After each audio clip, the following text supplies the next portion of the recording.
Oh, all right, Aaron, again, thank you so much for taking the time to chat with me about your short film, Rabbit Hole.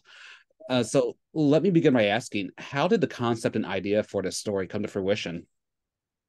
Um, Through a TikTok addiction, honestly. I had seen something on TikTok and it was just like a screen grab of a Reddit thread where this man was like recounting everything he was going through with his wife, who was like going off the deep end with QAnon. And I was like, whoa. So I looked up the Reddit thread called QAnon Casualties, Mhm. and I was just like reading through all of the stories, and I was like overwhelmed by what these people are going through because I wrote this in 2021, so like QAnon was like fairly kind of like still unknown at that point, Mhm. um, for the most part. So like I had seen the Jordan Kepler interviews on Comedy Central, the funny clips Yeah. it's easy to laugh it off, but then like I was like, wow, those are real people going home to like real families and real kids, and a Mhm. lot of posts on the Reddit thread were kids who were like, I can't go home for Christmas this year because I got vaccinated at college, and you Mhm. know so that's kind of where that I was like, this needs to be a movie. And then I had always wanted to do like a coming of age queer story, but everything felt a little derivative of things I had seen before. And I was like, that's actually a really unique take, is that Yeah. it's QAnon and not kind of the sexuality of it all. So Yeah. yeah. Yeah, exactly. I mean, there are a million coming out stories. So I was kind of wondering how Yeah. Rabbit Hole was different. And now you put that QAnon aspect in it. That's how it really is a different story and not focus on the Yeah. sexuality you said. Have you ever lost anyone to QAnon? I am lucky. I have not personally, but it's been crazy how many people, like, since I posted the Seed and Spark campaign, have reached out to me like, I can't believe you're telling this story. I'm going through this right now. Even someone last night at a dinner I was at was, I mean, every time I bring it up, I feel like someone is connected to it. So, Hmm. um, yeah, I'm lucky that I'm not like directly affected by it. Yeah, Yeah. good, good, definitely. So Rabbit Hole has been and continues to be a part of multiple film festivals. How is it being received by audiences? I think really well. I think that the one thing I've heard is I want more. We want more. Like, what happens next? So I think that's a good sign. Whether it be adapted to a feature or it could be like a limited type series, but it's great to know that people enjoyed it enough that they want to see more of the story and the characters. Yeah, for sure. And Yeah. what do you ultimately hope audiences take away from the film?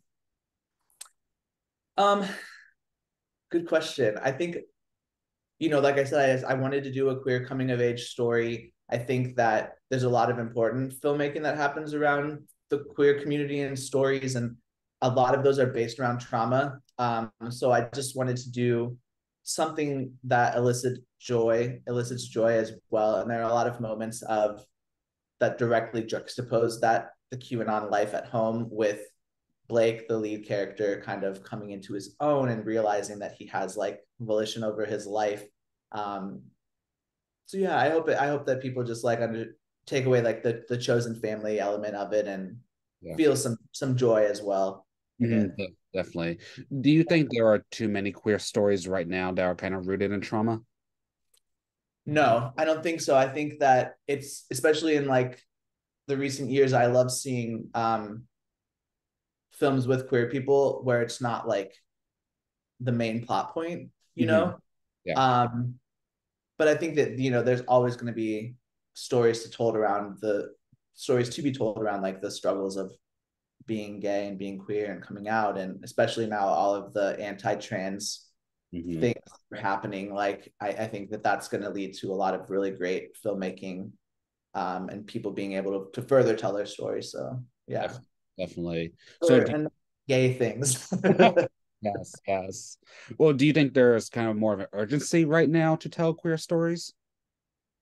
Yeah, I mean, I would hope so. I hope, just in terms of like just being more inclusive and more diverse in the way we tell stories. I mean, I just saw, um, my favorite film of the year was Mutt, which I saw at Sundance and just came out, and it's just like such a slice of life, but like it's not. I don't know. It's just like great to see like a trans character just living. You know what I mean?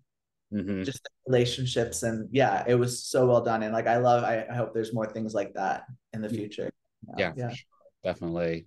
Now, Yeah. I found it interesting that you decided to direct and produce Rabbit Hole in your hometown of Akron, Ohio. What was Yeah. the decision behind that?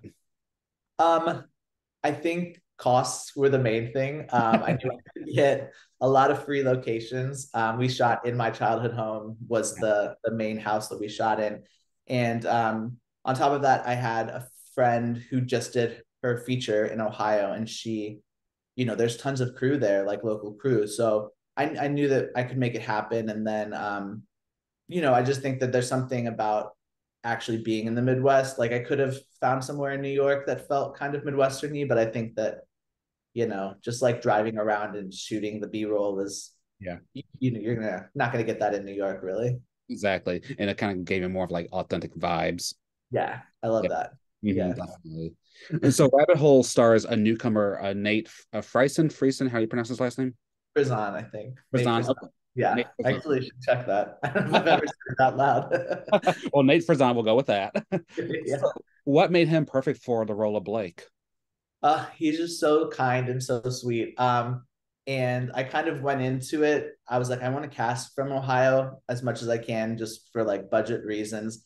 And I had gone to Kent State in Ohio, is where I went to school. So I reached out there and I was like, can I Zoom with some of the guys in the program this year? And I kind of like, I knew that none of them would have film experience, and I was kind of going for the Sean Baker, like Florida Project Okay. aesthetic, Yeah, yeah. using real actors or real people. So I was like mentally prepared that they were all going to be like musical theatery, like when they read with me. And then Nate came on and he was just like so like hi, like just like so simple and like sweet. I just like instantly knew that he had the essence of what Blake needed. Yeah, and he does stage work and he dances, but he had never done anything on film, and he's caught the bug. Now he's like, I'm ready to do more things on film. So yeah. That's awesome. And I love that Catherine Curtin is also involved with this project. What was it like Yeah. working with her, and what was it like to see that chemistry between her and Nate evolve? It was interesting, and I tried to. Well, first of all, I love Catherine. She's so multifaceted in what she can do. And I kind of like. I feel like people know her from her like funnier roles, like on Stranger Things. But I Mhm. just knew that like she would be able to ground this role, which was so necessary because otherwise it could be this like caricature of a QAnon person. So I'm so thankful that she responded to the script and she liked it and wanted to come to Ohio and do it with us. And we had her for one day. So we filmed all of her things in one day. And I Wow. tried, we were going with the lighting, of course, certain scenes were at day versus night. But we did like the end scene, which is like the most heartfelt, like emotional scene first. And like it kind of will work because there's a little bit of a rift between them at that point. So even if they're not like, you know, super comfortable with each other. So it was great. And I think that having her so experienced and then Nate brand new was like a really great kind of first day. And I did get a little bit of imposter syndrome because she's like the biggest name I've directed. I haven't done a lot. But like I was like, whoa, like she's here and we're doing this. Like this is cool. So it was very fun to work Good, with. good, Yeah. good. So, have you always had a passion for filmmaking? I have. Yeah. It's interesting. I was just thinking about this the other day of how, because I'm from Ohio and like the culture in Ohio for like creative youth is like show choir and drama club, like that's what there is. So that's all I knew. So I went to school for musical theater. And then as soon as I moved to New York and was like auditioning for web series and things, I was like, oh my God, like I remembered having my mom's camcorder and like recording short films, back when I was like 9 years old. Yep. And I don't know, I just like never, I didn't realize that was something I could do. So then, yeah, I kind of got a later start. I didn't go to film school, but looking back on it, it's always something I think that's been there. And I do casting kind of full time, Mhm. is the job. And I think I love casting so much because it has elements of producing, directing, and those kinds of things too. So it's been kind of, the pandemic was eye-opening to be like, oh, maybe casting is great, but maybe it's a shadow career for what you really want to be doing, which is filmmaking and directing. So Yeah, for we're sure. going full in that lane now while still doing casting. I love casting, and it's a great job to have. So you're just going to do it all right now. Yeah, just everything. Why Yeah, not? everything. Yes, yeah. All right, Aaron. Well, what's next for our rabbit hole? We have more festivals coming up. We just got into a couple that we'll be announcing soon for October. And then I'm hoping I can find somewhere cool to like release it online. I know like there's some publications that do like features. So I would love to just have it out there in the world. And I want to be able to post it on QAnon casualties and be like, this, you guys inspired this, and I hope you enjoy it. And yeah, and who knows? I kind of have this idea that someone put in my brain of doing kind of like a Boyhood type feature film where we revisit these characters every like 5 to 10 years. Mhm. Uh, because already, like when I sit down to write the feature, I'm like, things have changed so much since 2021 already, like within this climate. So I'm like, who knows where we're going to be if I film this in 2025? Like, this might seem so dated at that point. So I'm like, maybe we just do like little installments That'd be of cool. what happens. So yeah, I'm like, that's kind of like what I want to do, but who knows what'll happen. But Who knows? Just let the stars align. Just go for the yeah, ride. exactly. Yes. All right, Aaron. Well, how can one stay up to date with you and the film? You can go to our website, rabbitholeshort.com, and sign up for the newsletter. I'll send out things there. I've been posting a lot on our Instagram, which is rabbithole_film, or my Instagram, which is Aaron.Schoonover as Okay. well. Okay, perfect. Then before we wrap up, are there any other upcoming projects or anything else you'd like to mention or plug at this time?